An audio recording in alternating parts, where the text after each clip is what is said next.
So Randy Gregory is an extremely talented 7-year NFL veteran, currently playing outside linebacker for the Tampa Bay Buccaneers. With career earnings of $33.2 million, I say it's safe to say that this brother has done good for himself as a professional athlete, or at least in the NFL, a league notorious for underpaying top talent with an average player career length of 3.3 years. So with 7 years in the bag, Gregory's others in his position. He's also got a CVS receipt long list of injuries and NFL conduct related suspensions that he's had to overcome over that same period. And when it comes to conduct related suspensions in pro sports, it's really not out of the norm for there to be a financial penalty tied to that punishment. While most players in his position do the time, pay the fine, and move on, Gregory reportedly wants to take the NFL and one of his former teams, the Denver Broncos, to court over $500,000 in fines. According to the Denver Post's Parker Gabriel, the pass rusher filed a lawsuit in Arapahoe County District Court on Wednesday claiming discrimination for being fined over a year plus of taking medications, including THC, for disabilities, according to this report. And in the complaint, Gregory reportedly alleges he was fined a total of $532,500 for repeatedly testing positive for THC since March 2023, though it doesn't specifically note how many times he was fined or if all of those fines came with the Broncos. The NFL no longer suspends players for marijuana use, but it was still a banned substance, and players are subject to fines if they test positive. Post also notes that the Broncos would have played no role in the administration of fines, which is under the purview of the NFL and enforced in accordance to the collective bargaining agreement between the league and the NFL Players Association. Gregory claims he was prescribed dronabinol, Dronabinol, which is synthetic THC to help address social anxiety disorder and PTSD.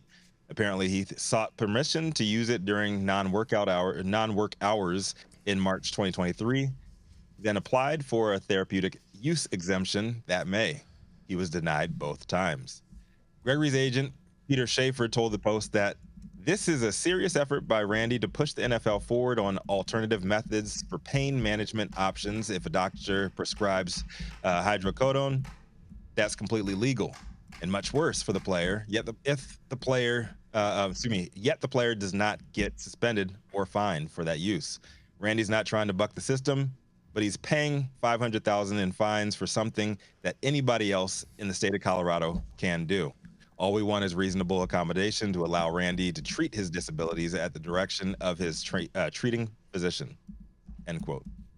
Yahoo News' Jack Bayer says that the lawsuit reportedly claims that Gregory was denied a reasonable accommodation for those diagnosed disabilities, which it says is discriminatory under Colorado law. Banned substance use has been a career-threatening issue for Gregory in the past, as he missed much of the 2016 season, the 2017 season, and the entire 2019 season due to a litany of failed drug tests. He's trying to get his Ricky Williams on us. Mm-hmm. There will probably be plenty of players and agents following this lawsuit from afar.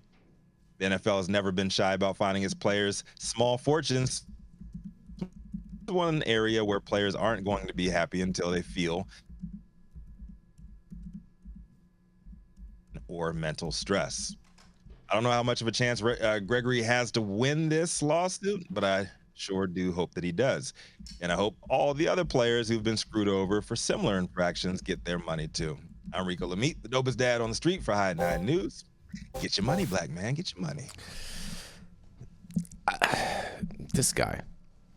I mean, do you think he's just doing this because he's in Colorado? No, he has. I mean, maybe because Colorado has a law against that. But that's what I'm saying. He has a serious gripe with them. He actually has a documented medical issue, and he actually filed for an exemption, and they denied him that. They want to keep on pumping you full of opioids that will literally take years off of your life. Like, But them as his employer, don't they get to dictate that?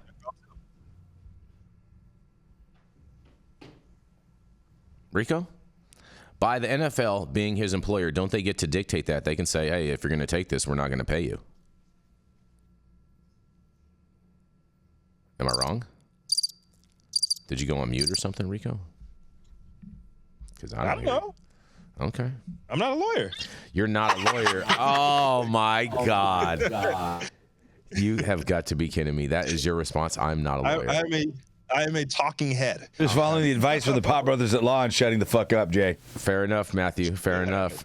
We appreciate only legal advice I know. Shut the fuck up. No, well, he was suspended 3 seasons and he lost plenty of money. He still made $33 million over his career, but he lost a ton of money while he was on the Cowboys for smoking weed, right? So if you were smoking weed and you know that is something that helps you with your anxiety, you know that's something that helps you with your PTSD, yet you can't take this thing and you're still a high performer at your job to the point where people keep on signing you for multi-million-dollar contracts after you've had this troubled past, right? And you try to do the right thing and the doctor prescribes you a synthetic version of something that you know that can help treat these ailments, and now the NFL won't let you use that. I think that's grounds for suing. In my personal opinion, my personal non-lawyer opinion, I think he'd have a stronger case if he told them that it was all THC-A that was in his system.